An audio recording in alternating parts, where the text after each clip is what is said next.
One question that's been pretty common while being on the road is, what are you running from?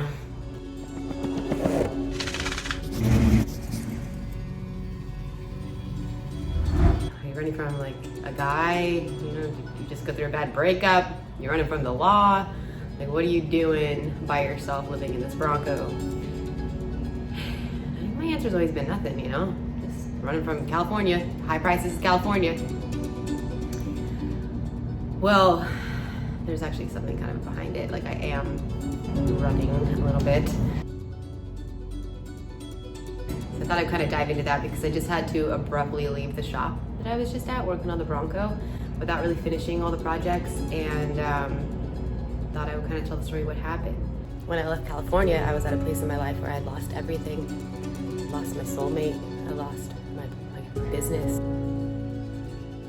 I lost my house.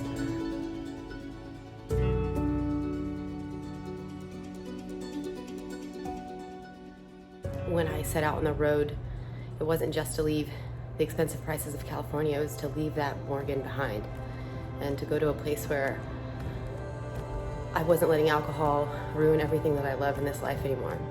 And as I started driving, I found that the more I drove, the more I couldn't drink, because when I'm driving, I can't drink. I have my dogs that I love so dearly, and if I'm ever pulled over, they'll be taken from me.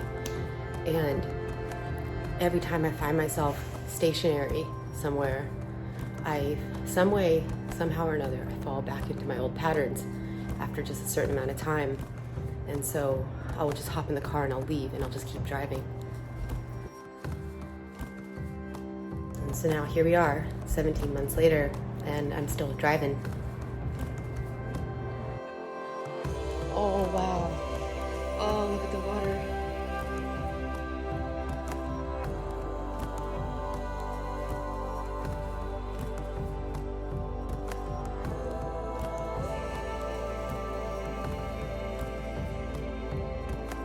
This right here, this is probably the highlight of my life, honestly. Watching her swim and hunt, him and Buddy conquering his fears and going swimming too, and everyone's just so happy.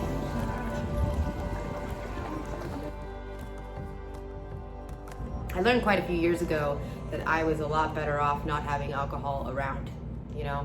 I just can't have it around. I can't have it in the house. Can't have it, in the Bronco. I'm not the type that can open up a bottle of wine and then put a cork in it. After a couple glasses, I'll drink the entire bottle of wine. Right before I went to David's shop, he immediately told one of the other guys that works in the shop, like, hey, clear out all the alcohol out of the shop, because I was gonna be staying there, which I really appreciated. So when I got there, there wasn't a bunch of beer in the fridge.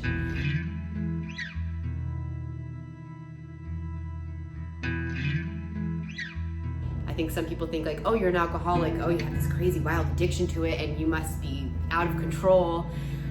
No, I'm to the point in my life where I'm a completely functioning alcoholic. I can run this YouTube channel, I can bring in revenue, I can take care of my dogs, I can, somewhat take care of me.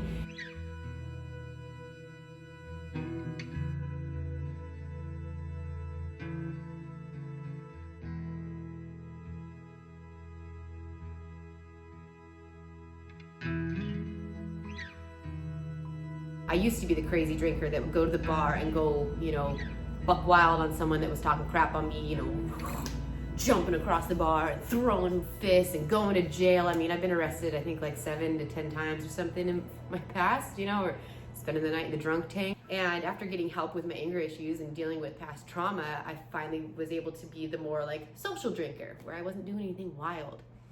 However, if I have just a little bit, it like triggers something in me to where like I don't want to stop because I like that warm fuzzy feeling.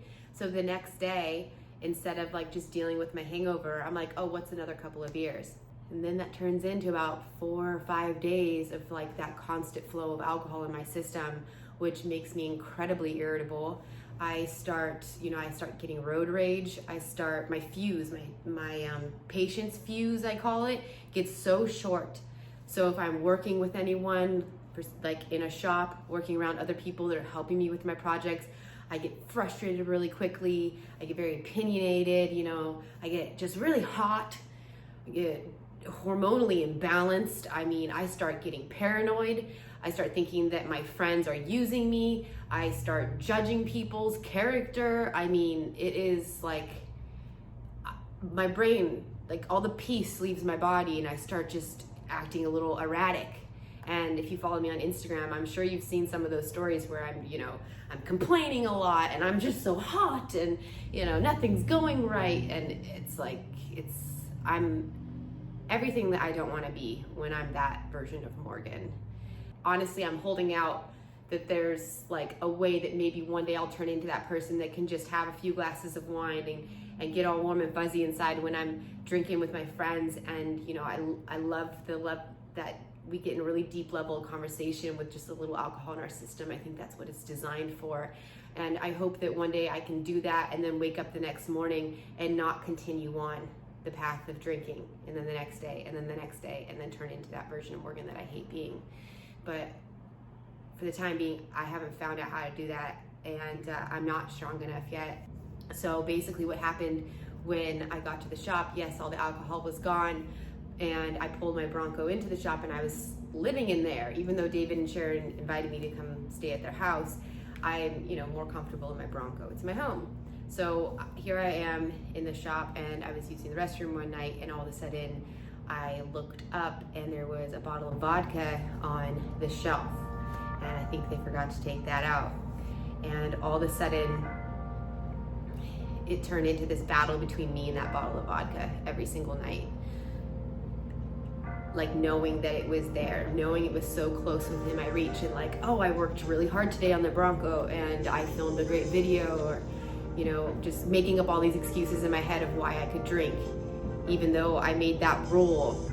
For me, it's easier to say, okay, I'll only drink once a month, instead of I'm sober for the rest of my life, because it's too overwhelming for me to say that. So I'm like, no, I'll do it once a month for a really special occasion. And I tend to like push off that, oh wait, this isn't special enough, hold on, no, I want it to be better. I want to be around closer friends or like in a better situation. So I always like push off when that celebration night's gonna be, and it works for me.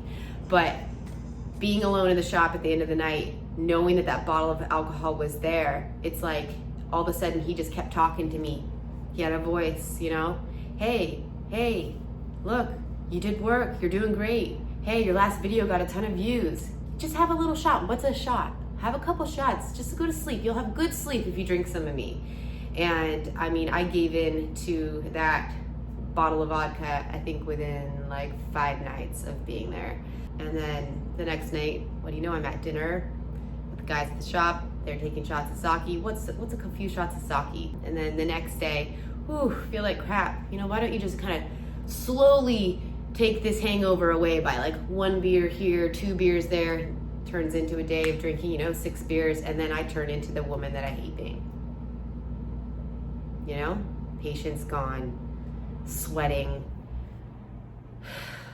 judging, getting frustrated, road rage, all those things, not feeling motivated to work on the truck or to edit YouTube videos, and there the cycle starts. And so all of a sudden, now that I broke my rule of, hey, only drinking once a month for a celebration, now it was like, well, you've been drinking for 4 or 5 days. Just have some fun while you're here at the shop. So then I started partaking and drinking with the rest of the guys when they were drinking.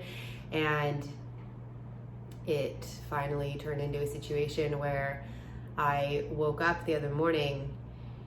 It was like someone flipped the switch on the weather in South Carolina. It was so hot and it was sticky and I was just gross and dirty from living in a shop, and just everything started overwhelming me. I haven't been uploading videos.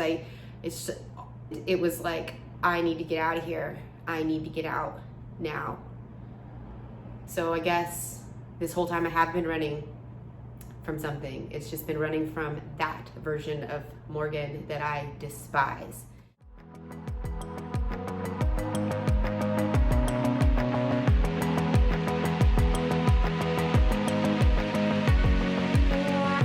Why is it hard on my own?